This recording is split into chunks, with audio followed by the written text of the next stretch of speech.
Shalom, selamat berjumpa dalam renungan harian dan doa bersama Gereja Toraja Jemaat Bukit Zaitun Bontang edisi Jumat 3 Juli 2020. Kita patut bersyukur karena lewat anugerah-Nya lah kita masih diberi kesempatan untuk datang memuliakan Tuhan lewat firman-Nya yang akan kita baca dan renungkan bersama-sama. Namun sebelum kita membaca dan merenungkan firman Tuhan, mari kita satu di dalam doa, kita berdoa. Kami mengucap syukur berterima kasih kepadamu ya Allah, di mana Engkau senantiasa memberkati kami dalam sepanjang kehidupan kami. Dan saat ini Tuhan, kami mau membaca dan merenungkan firman-Mu. Biarlah Roh Kudus Tuhan senantiasa memberikan kami kekuatan kemampuan untuk mengerti memahami setiap firman yang akan kami baca dan renungkan bersama-sama. Terlebih Tuhan, mampukan kami agar kami dapat menjadi pelaku-pelaku firman-Mu di dalam kehidupan kami. Bapa di dalam surga, berfirman-Lah karena kami semua anak-anak-Mu sudah rindu untuk mendengarkan firman-Mu. Di dalam nama-Mu kami sudah berdoa. Amin. Saudara-saudara yang kekasih dalam Tuhan, firman Tuhan pada hari ini terambil dari kitab Roma pasal 7 ayat 7 sampai ayatnya yang ke-12. Roma pasal 7 ayat 7 sampai ayat yang ke-12, saya akan membacakan bagi kita semua. Jika demikian, apakah yang hendak kita katakan? Apakah hukum Taurat itu dosa? Sekali-kali tidak. Sebaliknya, justru oleh hukum Taurat, Allah telah mengenal dosa. Karena aku juga tidak tahu apa itu keinginan, kalau hukum Taurat tidak mengatakan jangan mengingini.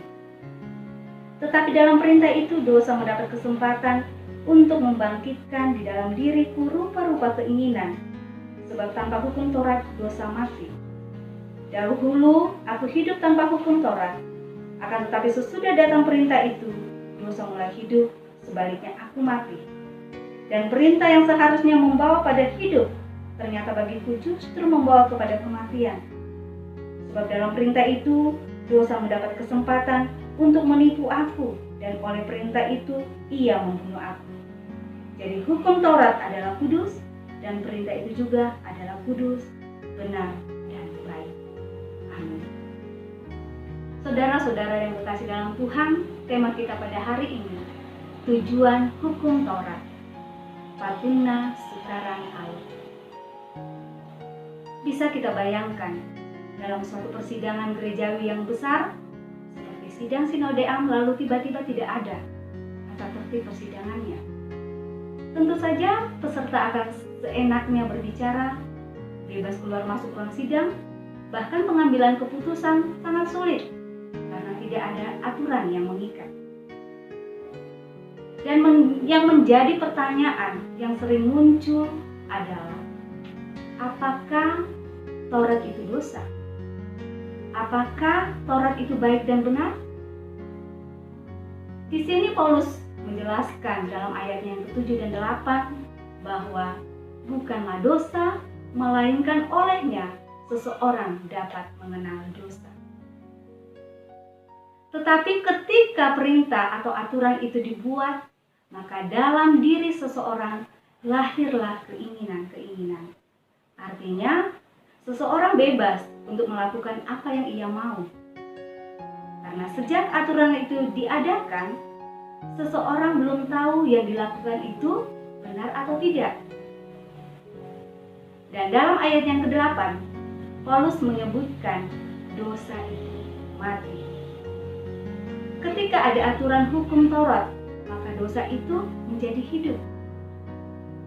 Karena adanya hukum Taurat, seseorang sadar bahwa yang dilakukan selama ini ternyata sudah benar. Dan setelah itu, tidak ada lagi kebebasan bagi seseorang untuk melakukan sesuatu. Semuanya harus berdasarkan aturan, dan itulah yang dimaksud Paulus dalam ayatnya yang ke-10 bahwa dari Taurat itu aku mati. Saudara-saudara yang kekasih dalam Tuhan, Paulus menyimpulkan bahwa perintah hukum Taurat itu baik dan benar karena menuntun seseorang untuk melakukan kebaikan dan kebenaran. Dan dari uraian Paulus tersebut, kita disadarkan bahwa betapa pentingnya hukum Taurat dan firman Tuhan dihidupi dengan kesungguhan hati, agar hidup keimanan kita semakin memuliakan Allah dan menyerupai karakter Kristus, dan tidak terikat dengan kewajiban menjalankan hukum Taurat seperti seorang Yahudi. Hiduplah dalam tuntunan firman Tuhan, mengucap syukurlah akan kebaikan Allah, karena hanya di dalam Tuhan saja ada damai sejahtera dan kehidupan yang kekal. Tuhan dimuliakan. Amin. Saudara-saudara yang kekasih dalam Tuhan, mari kita satu di dalam doa. Kita berdoa. Allah Bapa di dalam surga, terima kasih buat waktu yang indah yang Tuhan berikan bagi kami. Kami telah membaca dan merenungkan firman-Mu.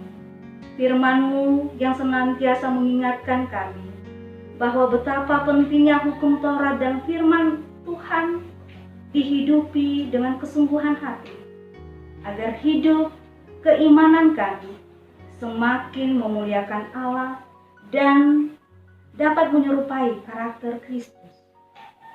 Mampukan kami ya Bapa, ya Roh Kudus, agar kami dapat melakukan semua itu dalam kehidupan kami. Bapa di dalam surga, kami juga berdoa buat kehidupan jemaat-Mu dimanapun kami berada. Dalam setiap pekerjaan kami, Tuhan berkati. Ajar kami untuk selalu mengucap syukur atas berkat-berkat yang Tuhan melimpahkan bagi kehidupan kami. Dan kami senantiasa tetap setia dan taat kepada-Mu. Bapa di dalam surga, kami pun berdoa buat setiap jemaat-Mu yang bersukacita karena pertambahan usia.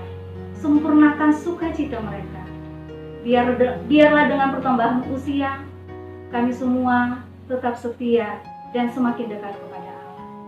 Kami berdoa Tuhan buat setiap jemaat-Mu yang dalam kelemahan tubuh, baik yang ada di rumah sakit ataupun dirawat di rumah. Tuhan, pulihkan mereka.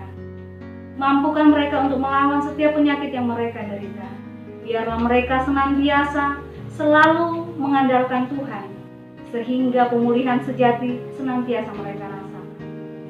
Bapa di dalam surga, Engkau juga memberkati setiap jemaat Tuhan yang mungkin lagi mencari lapangan pekerjaan. Tuhan bukakan jalan bagi mereka semua.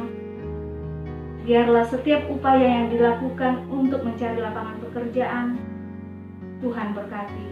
Ajarlah kami untuk senantiasa selalu mendahulukan Tuhan, karena kami percaya jika kami setia dan taat kepada Allah, Allah pun akan memberikan yang terbaik bagi kami semua. Terima kasih Bapa di surga, Engkau juga senantiasa memberkati bangsa negara kami. Engkau berkati pemimpin bangsa kami, berikan hikmat, kebijaksanaan bagi mereka, kekuatan kesehatan bagi mereka. Biarlah mereka memimpin bangsa ini dengan adil dan damai sejahtera dari Allah. Terima kasih Bapa di surga, ini syukur kami, ini permohonan kami, ampunkan salah dosa kami, dengarkan kami yang memohon di dalam anak-Mu Yesus Kristus, Tuhan dan Juru Selamat kami yang hidup. Amin. Saudara-saudara yang terkasih dalam Tuhan, demikianlah renungan kita pada hari ini, kiranya dapat menjadi kekuatan, berkat, dan sukacita dalam menjalani kehidupan yang Tuhan masih anugerahkan kepada kita. Sampai jumpa di renungan harian selanjutnya.